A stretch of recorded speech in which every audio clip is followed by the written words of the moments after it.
बहुत बहुत धन्यवाद सभापति जी।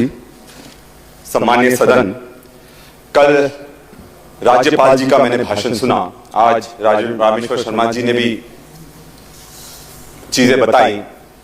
बात यह है कि इन दोनों भाषणों में एक चीज साफ थी, रोजगार का मुद्दा गायब था। जो रोजगार आज युवाओं के लिए सबसे बड़ा मुद्दा बन गया है।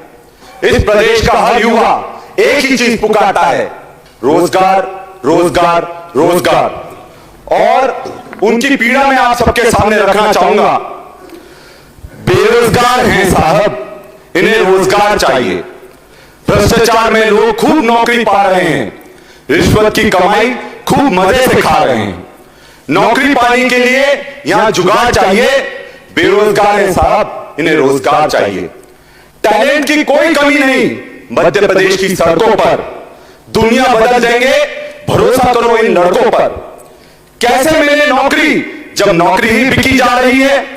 नौकरी की प्रक्रिया में अब तो सुधार चाहिए। बेरोजगार हैं साहब, इन्हें रोजगार चाहिए। साहब, मैं सभी यहां पर उपस्थित विधायकों को मैं एक चीज कहना चाहूंगा कि रोजगार का महत्व आज सबसे ज्यादा हो गया है।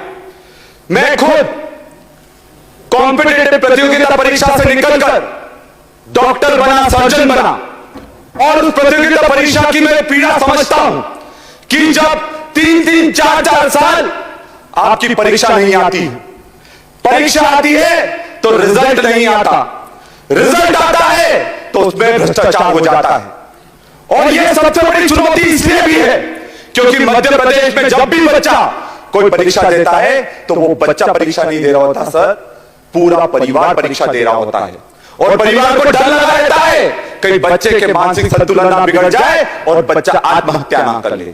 यह हकीकत है। और यही स्थिति 2 दिन पहले इंदौर के एक बालक ने एमपीपीएससी की जो तैयारी कर रहा था, उसने आत्महत्या कर ली। उसके आत्महत्या करने से शायद कुछ लोगों को फर्क नहीं पड़ेगा, पर यह सिस्टम के मुंह पर जबरदस्त तमाचा है।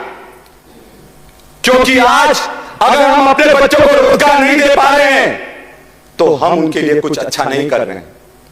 और सबसे बड़ी बात मैं सभापति जी के सामने रखूंगा। आज मेरा एक तारांकित प्रश्न था कि कितनी भर्तियां हुई, उनकी कब विज्ञप्ति निकली, और विज्ञप्ति निकली तो उसका क्या हुआ, और अगर विज्ञप्ति निरस्त हुई तो उन बच्चों को वह पैसे वापस करेंगे कि नहीं करेंगे। मैं आपको बताना चाहूंगा सभापति जी, उस प्रश्न का मुझे उत्तर नहीं दिया गया। क्या यह विधायक के प्रोटोकॉल का उल्लंघन नहीं है कि प्रश्न पूछे जाने पर उसका उत्तर नहीं दिया जाए।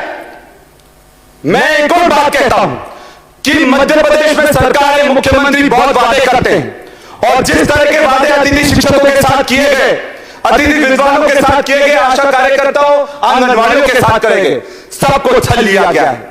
और आज बेरोजगारी, पलायन का सबसे बड़ा कारण है। मैं एक आदिवासी हूं, आदिवासी अंचल से आता हूं। हमारे पूरे लोग गुजरात जाते हैं नौकरी करने के लिए। क्या कारण है कि उनका रोजगार झाबुआ में नहीं मिल पाता, आदिवासी अंचल में नहीं मिल पाता, उनको बाहर पलायन करना पड़ता है क्योंकि उनके पास रोजगार नहीं है।